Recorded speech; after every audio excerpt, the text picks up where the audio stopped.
Hi friends and relatives, இன்றைக்கி நம்ம ஒரு ரொம்ப சத்தான ஒரு வேர்க்கடலை உருண்டை வந்து நம்ம எப்படி செய்யலாங்கிறத பார்க்கலாம். இதுக்கு வேர்க்கடலை, அப்புறம் கேழ்வரகு மாவு, வெல்லம் இதுதாங்க மெயினாக வேணும்.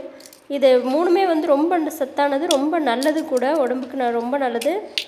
ஸோ இந்த இதை வந்து வீடியோ பாருங்கள், நல்லாயிருக்கும், ரொம்ப டேஸ்ட்டாக இருக்கும். இந்த உருண்டை செய்கிறது ரொம்ப ஈஸி தான். அதே போல் நம்ம எதுவும் ஃப்ரை பண்ணுறதோ இல்லை ஆயில் யூஸ் பண்ணுறதோ அந்த மாதிரிலாம் கிடையாது.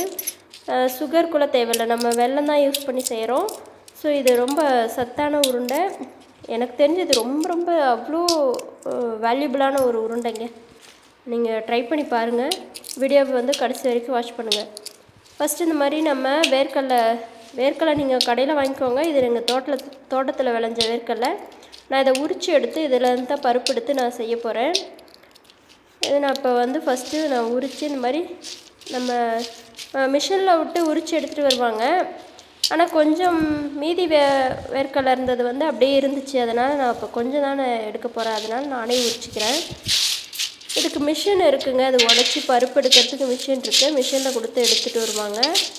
முன்னெல்லாம் வந்து நாங்கள் சின்ன பிள்ளையாக இருக்கும்போது விதைக்கு வந்து இந்த மாதிரி தான் உரிப்போம். அதனால் நான் அப்படியே கொஞ்சம் உரித்து எடுத்துக்கிட்டேன். இந்த மாதிரி உரிச்சிட்டு நம்ம இந்த மாதிரி இப்போ தோலும் பருப்பு எல்லாம் ஒன்றா இப்போ உரித்து போட்டாலும் நம்ம கடைசி அந்த மாதிரி மிளண்டி தோலை தனியாக எடுத்துகிட்டு பருப்பை தனியாக எடுத்துக்கலாம். பாருங்கள், நல்லா இப்படி மிரண்டுனாவே தெரியும். நல்லா பருப்பெல்லாம் அடியில் நின்றும், தோல் எல்லாம் மேலே வந்துடும். இந்த தோலை தனியாக பிரித்து எடுத்துடலாம். இப்போ நமக்கு நல்லா பாருங்கள் எவ்வளோ பருப்புக்கு நம்ம கிடச்சிருக்குன்னு. இங்கே கீழே இருக்கிறதெல்லாம் கொஞ்சம் சின்ன சின்ன பருப்பு இதாக இருக்குது, வேர்க்கலையாக இருக்குது. அதனால நான் அதை உரிக்கலை. இந்த பருப்பு நமக்கு போதும். இது நமக்கு எவ்வளோ இருக்குங்கிறத நம்ம ஜஸ்ட் அளந்து பார்த்துக்கலாம்.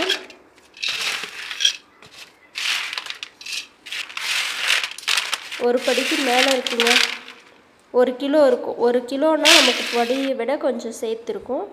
இப்போ நான் கேழ்வரகு மாவு எடுத்து வச்சுருக்கேன்.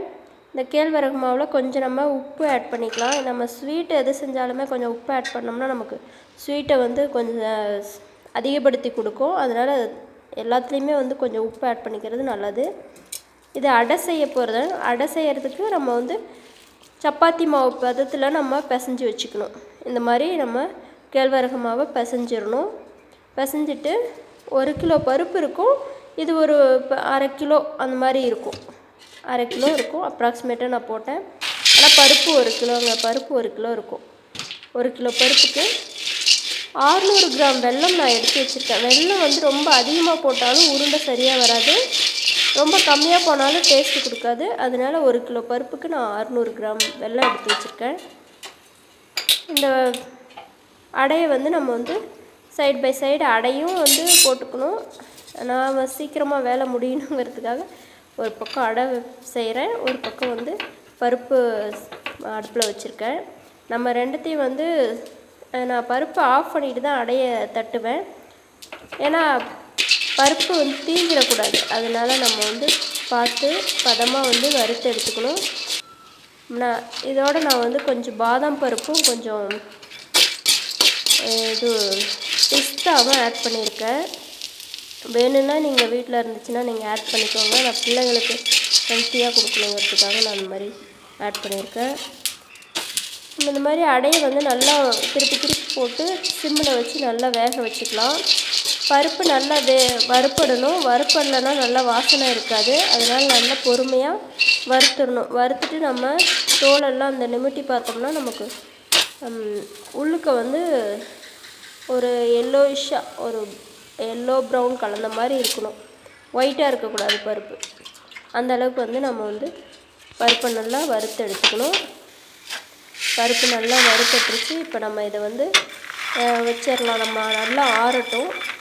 ஆறுறதுக்கு நம்ம வச்சுட்டு நம்ம இந்த அடையும் வந்து எல்லாமே நல்லா அடை போட்டு முடித்ததுக்கப்புறம் எல்லாம் ஆற விட்டுறணும். நல்லா ஆறணும். சூடாக வந்து இதை வந்து நம்ம அரைக்க முடியாது, மிக்சியில் தான் போட்டு அரைக்க போகிறோம்.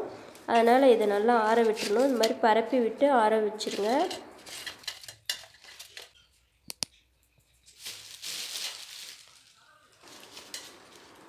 அப்புறம் நம்ம இந்த மாதிரி ஆற விட்டுட்டு நல்லா ஆறிடுச்சு. இப்போ நம்ம இதெல்லாம் வந்து க்ளீன் பண்ணி எடுத்துக்கலாம். பருப்பெல்லாம் நம்ம நிமிட்டி புடச்சி அந்த தோலெல்லாம் மேலே இருக்க தோலெல்லாம் எடுத்துடணும். அதே மாதிரி அடையெல்லாம் வந்து சின்ன சின்ன பீஸாக வந்து பிச்சு வச்சுக்கலாம். பாருங்கள், நல்லா க்ளீன் பண்ணிட்டேன்.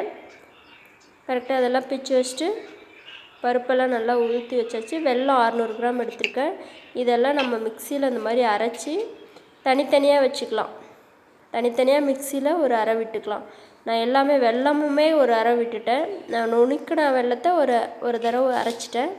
அரைச்சிட்டு இப்போ நம்ம வந்து மிக்ஸ் பண்ணிக்கலாம். எல்லாம் மிக்ஸ் பண்ணிவிட்டு இது நான் வெல்லம் வந்து கொஞ்சம் கட்டியாக இருக்கிறதுனால நான் மறுபடியும் வந்து மிக்சியில் வந்து ஒரு டைம் அரைச்சேன். நீங்கள் வந்து வெல்லம் இன்னும் கொஞ்சம் இதாக இருந்துச்சுன்னா, ட்ரையாக இருந்துச்சுன்னா நீங்கள் அப்படியே அது கூட மிக்ஸ் பண்ணாலே போதும். மிக்ஸ் பண்ணிவிட்டு அப்படியே உருண்டை பிடிச்சிக்கலாம். இது ரொம்ப டேஸ்ட்டாக இருக்குங்க. ட்ரை பண்ணி பாருங்கள். நான் சின்ன பிள்ளையாக இருக்கும்போது எனக்கு எங்கள் வீட்டில் செய்வாங்க. உரலில் இடித்து தான் செய்வாங்க. அதெல்லாம் அவ்வளோ டேஸ்ட்டாக இருக்கும்.